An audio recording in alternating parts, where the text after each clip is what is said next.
हम इस वीडियो में छापा 10वीं की काव्य विधा देखने वाले हैं। उसका भावार्थ हम देखेंगे। ओम प्रकाश आदित्य जी की ये कविता है।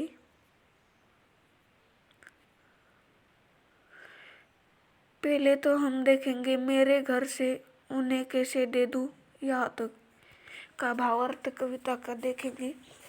कवि कहते हैं कि मेरे घर पर आयकर विभाग का छापा पड़ा। वह भी छोटा मोटा नहीं, बहुत बड़ा छापा पड़ा। अधिकारियों मेरे घर पर पूछताछ करने के लिए आए। वे सीधे घर में घुस गए। उन्होंने और पूछने लगे, सोना कहाँ है?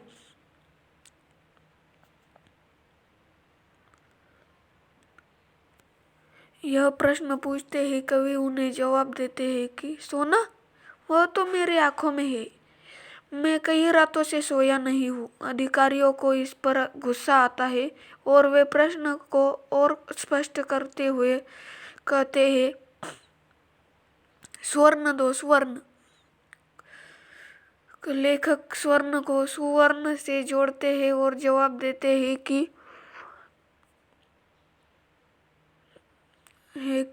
स्वर्ण तो मेरे अपने काव्य में बिखरे हैं,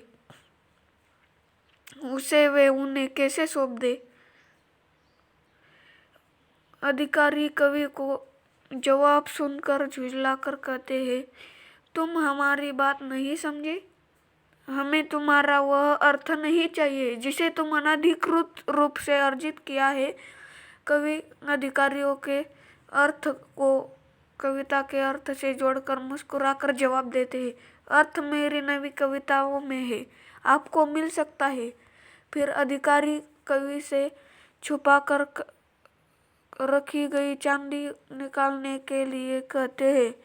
कवि चांदी का अर्थ चांदी ही जैसे सफेद हो गए अपने बालों से जोड़कर कहते हैं, चांदी वो तो मेरे सिर के बालों में आ रही है, धीरे धीरे। अधिकारी जब कड़क कर पूछते हैं कि उनके नोट रुपए कहाँ है, तो वे नोट का संबंध विद्यालय की परीक्षा के नोट से जोड़कर जवाब देते हैं कि परीक्षा के नोट तो वे परीक्षा से 1 महीने पहले तैयार करेंगे। वे गरज कर बोले। यहाँ से एक तत्व खाली तक हम देखेंगे। भावार्थ, अधिकारियों ने गरजते हुए कहा, हमारा कहने का मतलब आप मुद्रा से है। कवि ने इसका अर्थ मुद्रा से जोड़कर जवाब दिया, मुद्राएं तो आप मेरे मुख पर देख ले।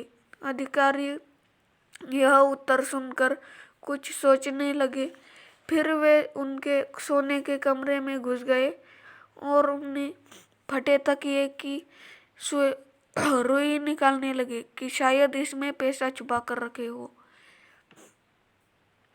कवि कहते हैं कि अधिकारियों ने उनकी टूटी अलमारी खोली, उनकी रसोई में पड़े पीपों को टटोला, बच्चों की गुल्लक खोल खोल कर देखा, पर उन्हें कुछ भी नहीं मिला, सब कुछ खाली था। कवि कहते हैं कि अधिकारियों ने उनके घर पर पड़े कनस्तरों, पानी रखने के मटके तक टटोले देखा, पर उन्हें सब कुछ खाली मिले। वे कहते हैं कि अधिकारियों ने मेरे घर में ऐसा निर्जन दृश्य देखा तो उनका खिला हुआ चेहरा मुरझा गया, क्योंकि उन्होंने सोचा था कि छापे में काफी धन मिलेगा, पर यहाँ तो कुछ भी नहीं मिला था। अब अधिकारियों का गुस्सा शांत हुआ था। उनके मन में दया के भाव आए थे। कवि से उन्होंने क्षमा मांगी और बताया कि किसी ने गलत सूचना पर वे उसके यहाँ आ गए थे। अधिकारियों को कवि से घर में कुछ न मिला तो वे पछताने लगे।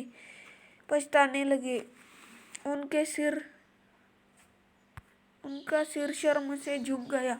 वे वापस जाने लगे तो कवि ने उन्हें रोककर कहा, आप मेरी बात सुन लीजिए। यदि छापे के दौरान मेरे घर में आपको अधिक धन मिलता तो आप उसे ले लेते। अब आपने देख लिया कि मेरे घर में कुछ धन नहीं है। ऐसी हालत में मेरी यह स्थिति देखकर आप मुझे धन कुछ देकर तो जाइए। जिन लोगों के घर में सोने चांदी के पलंग सोफे होते हैं उन्हें आप लोग निकलवा लेते। ठीक है, निकलवा लीजिए, आपका काम है निकलवा लेना। पर जिनके घर में टूटी कुर्सी भी बैठने के लिए नहीं है, उनके घर में बैठने सोने के लिए तख्त की व्यवस्था तो करते जाइए। यहाँ पर हमारी कविता छापा कविता का सरल भावार्थ समाप्त होता है। अगली वीडियो में हम उसका स्वाध्याय भी देखेंगे।